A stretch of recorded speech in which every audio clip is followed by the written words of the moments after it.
السلام عليكم ورحمة الله وبركاته. ازيكم يا حبايبي؟ عاملين ايه؟ يا رب تكونوا بخير. اللهم صل وسلم وبارك على الحبيب المصطفى عليه افضل الصلاة والسلام. عملنا شوية رز معمر جمال هم يا حبايبي، يلا بينا نوريكم عملناهم ازاي. طبعا معانا رز، معانا برام. طبعا انا عندي برام واحد عملت فيه. طبعا ما تملهوش رز، تخليه ناقص شوية على اساس ايه؟ يغلي وما ينزلش اللبن على في ارضية الفرن. معانا 2 كيلو لبن حليب، معانا قشطة، معانا زيت. طبعا يا حبايب الرز هنغسله ونضيف عليه بقى الحاجات بتاعته. طبعا غسلنا الرز اهو يا حبايبي، غسلنا ده وده اللي في الصينية واللي في البرام. طبعا هنضيف وملح، هنحط الملح طبعا اهو. لازم الصينية تكون ناقصة شوية، البرام يكون ناقص شوية عشان تدي مجال له يغلي ويستوي. طبعا هننزل بالملح، ننزل بالملح يا حبايبي.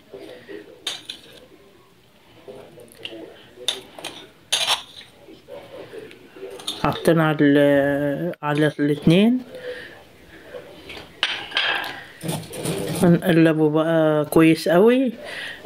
عشان الملح بقى ايه، ما يبقاش في حتة حادقة وحتة دلع. لازم نقلب الملح كويس قوي مع الرز. الملح كان في حتت كده كتل كده، فنبقى هريته بالمعلقة. طبعا هننزل بالزيت، هنا معلقتين وهنا معلقتين. اي زيت عندك يكون نضيف. طبعا القشطة هننزل بالقشطة رخرة اهي.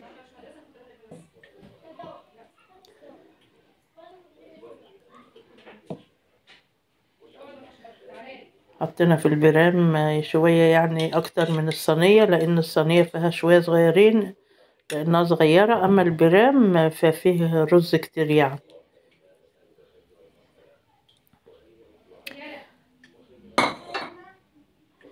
طبعا حطينا الزيت وحطينا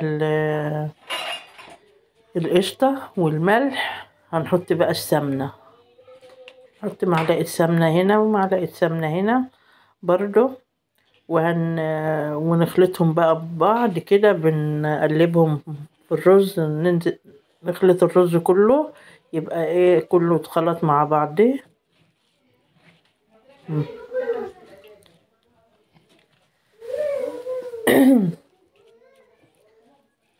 طبعا يا حبايبي اهم حاجة انك تخلطي الحاجة في بعضها كده.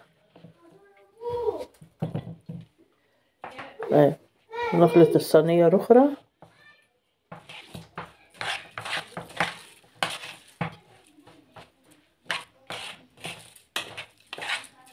اللهم صل وسلم وبارك على الحبيب المصطفى عليه افضل الصلاة والسلام. خلطنا كله مع بعض اهو يا حبايبي. هننزل بقى بالحليب.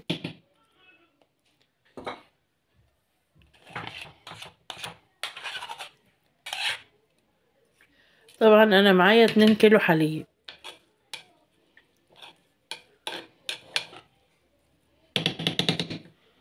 ولو عندك بقى الصينية كبيرة شوية ولا البرام كبير شوية، هتعملي برام بس زي ما انت عايزة اللي انت عايزاه. ننزل بالحليب اهو على البرام والصينية. مليناهم بقى اذا كملناهم لبن. لازم تقلبي كده علشان ايه،